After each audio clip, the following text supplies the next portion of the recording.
And yeah, I'd come off the back of probably my best season yet, and so was really looking forward to going there, having played and been in a little bit of form. So it was obviously really disappointing not to be able to have played it in the April. Whoa. Have you hit that subscribe button? If not, what are you waiting for? Do it. What is up, everyone? Welcome back to Total Sport, and today we've got a very, very special guest with us. It's the first golfing guest we've had since one of Emily's coaches, Ollie. And so that's unbelievable. So how are you, Emily? Okay. I'm good, thank you. How are you? I'm very good. So Emily Toy, women's amateur champion, future Masters participant. And just basically before we get into talking about more in your golfing career. How have you dealt with the whole pandemic? Well, firstly, just the lockdown period, and then secondly, stopping that golfing progression in your career. Yeah, I think like most golfers, try to find a way of sticking some sort of net up in the garden. Which, yeah, I mean, a lot of people, I've seen a lot of videos on social media, etc., with people doing that. So yeah, just try to get a net up and just do some basic stuff, really, some putting inside and using the net for technical stuff. And as we've come out of lockdown, it's just been a case of playing and doing a lot of practice on the course while facilities were down, and then now we're pretty much back to normal, so it's all good. And yeah, enjoying being back out on course and being able to compete again. Yeah, definitely. So first off, what got you into golf as a young child? Who was the inspiration for you?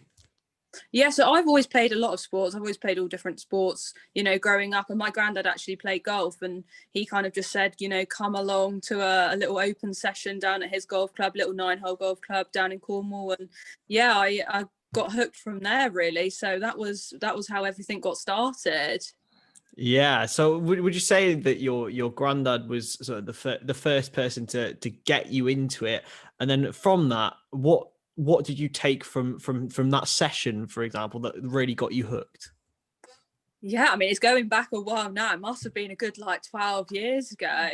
I just, enjoyed like the challenge of a different sport. It's not like a mainstream sport, so not a lot of people at school and stuff played it. It's a lot better and is still continuing to grow.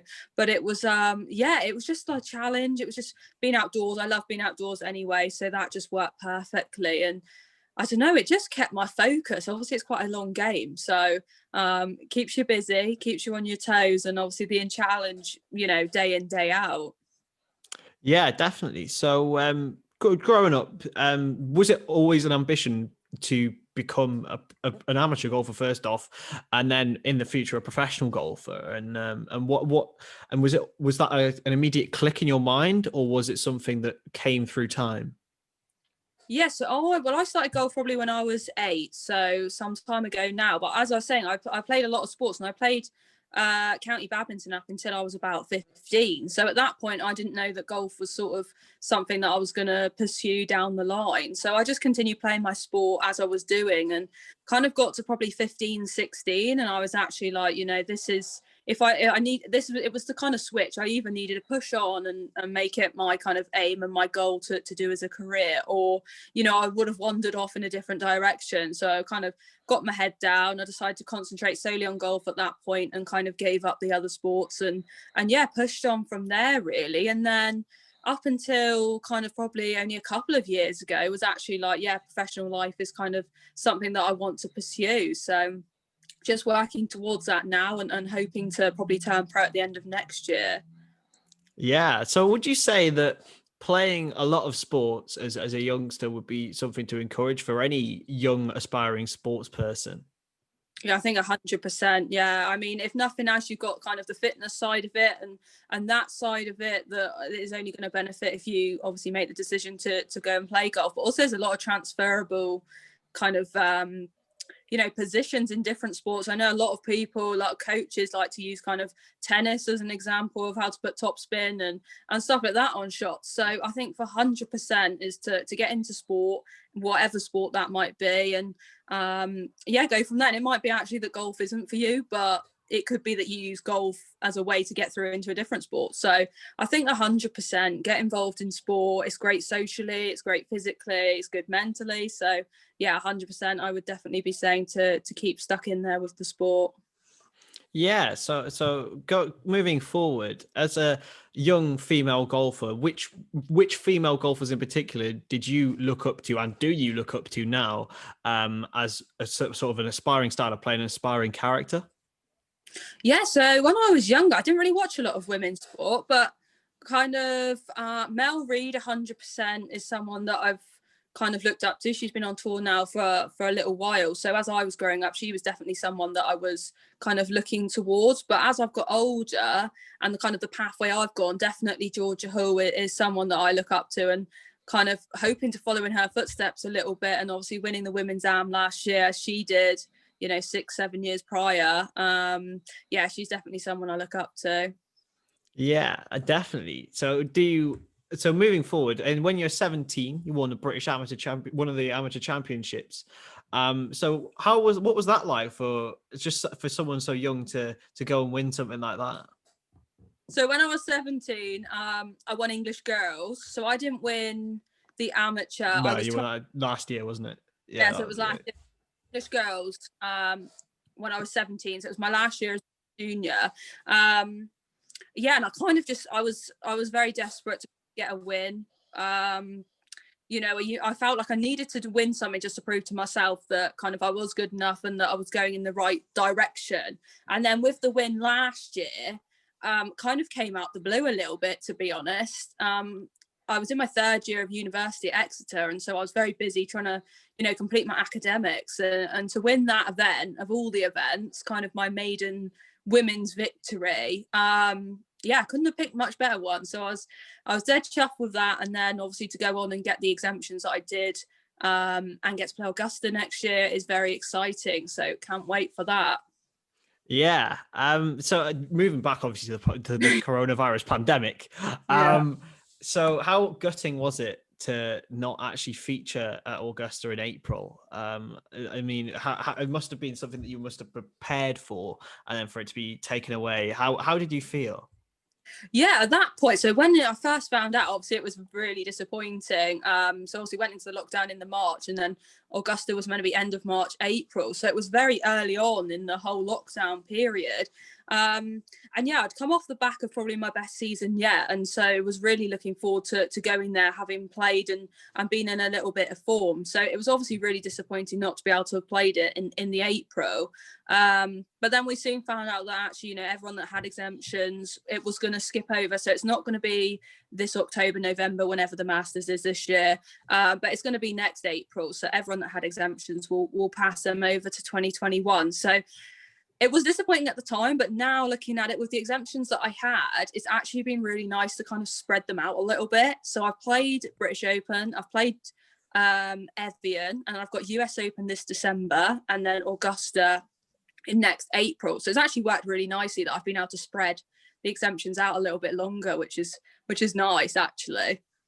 Yeah. Do you think you're in a better place, sort of both in your game and basically another year older, to take in Augusta and to really, make the most of the experience?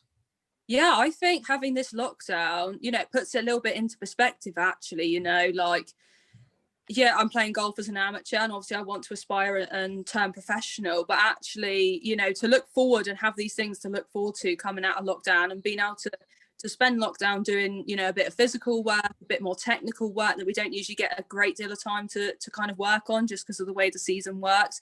It's been good. I mean, the only downside is that I felt like I was in a lot of form last year. So like riding into the next year, it felt like, it was a kind of good rhythm. But with a little bit of break in play that we've had this year, yeah, I've been able to work on a few things and get some things kind of going. So hoping to have a good winter and then be ready to play Augusta in April. Yeah, definitely. So for those who don't understand too much about the sort of the amateur and pro scene, what is the difference that you'll be making in next year or whenever you do turn professional in your lifestyle from the amateur to the pro scene?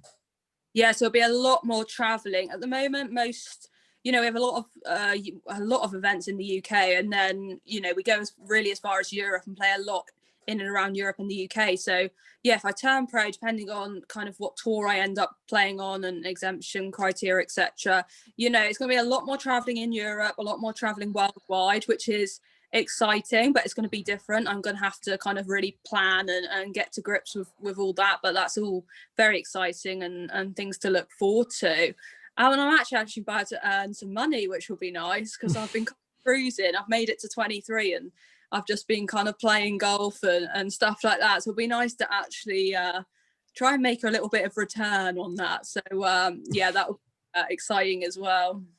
Yeah. And what are the ambitions for Emily Toyer for the next, firstly for the next year and a bit while she's still an amateur, and for the rest of the next couple of years when you turn professional? What are the main aspirations?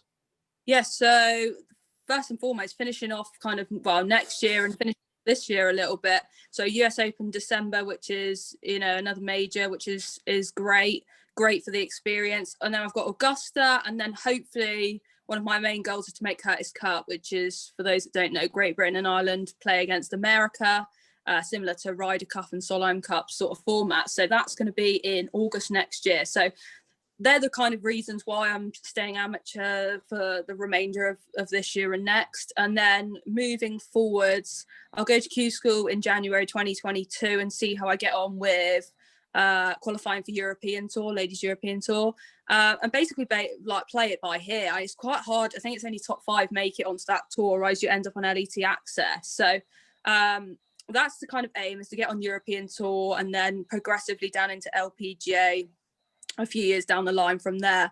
But yeah, I'm just kind of gonna play it by ear and see how I get on, really, and play it, literally play it by ear in terms of how quickly I can progress through the tours, really. Yeah, and quick mention for Ollie, who helped set this up, and for the rest of your the coaches and stuff like that.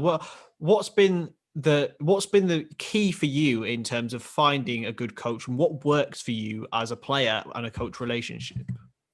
Yeah, so me and Ollie, we've probably been working together now for about 18 months, pushing on 2 years, which has been good. Probably not like a lot of coaches, but I've been always been in regular communication with Ollie, which has been good. He sends me drills and stuff. So I live probably 4 hours away from him. So, I'm obviously trying to see him on as much regular basis as I can, but also, he's filling me in on the way through to the next time I see him. So I'm being able to do a lot of drills, and I send him scores, etc., and he sends me drills. So we work pretty well in that kind of relationship.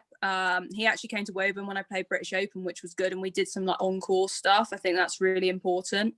I think communication, and he's just given me confidence in my putting that I probably didn't necessarily have. He's actually it's not too bad. You think it's a lot worse. I think you always pick holes in your own game, but yeah, he's made me believe that I actually can putt the ball, which is 100% what you need from a coach. Yeah, definitely. And do you think it's pardon me? Hopefully God, hey, I'm Corona. Yeah, I was literally about to say that. So do you think that there's sort of a mentality that a good coach brings you as a player that can help advance you to a more elite level? Yeah, I think 100%. They give you things, they give drills, they give you tasks to make you believe that you're a better putter, and they give you that confidence that you can do it. I think, like I said, the regular communication with Ollie's been so good, because I'm able to have a good practice plan between seeing him, and then when I see him, we double check on technique, but then he gives me things that, it could be a test, it could be a little task or something that, I might perform well, but it gives me the confidence that I need. But also I don't want to be given, false information and be told that actually you are a good putter when you're not. So it's important to get that balance between realistic and then you need to have that confidence. But I'm all for, if it's not very good, please tell me. I need to know if it's not very good. And I think both Ollie with putting and Paul, my long game coach, Paul Mitchell, they're both very good at that. So they tell me when I'm not doing it right, and that's how I work, that's how they work. So it's good. It's a positive way, but it's nice to know when you're not doing it right, because I don't want to be told I'm doing it good when I'm not. Yeah, definitely. And finally, from us here, what is the big dream? What is the one goal that if you could achieve it now or achieve it later down in the line, you could tick that box? What would it be? I think I'd love to win British Open. That would be the A. That would be the one out of all the majors and all the kind of things that people want to do. I think for me, British Open, and especially after winning what was British Am, but is now the Women's Am, like it'd just be a nice pathway to follow. So yeah, British Open. Hopefully in 5-6 years time, I'll be able to say that I've interviewed the British Open champion. But yeah, thank you very much. Thank you very much, Emily, for joining us. Where can we find you on social medias and stuff like that?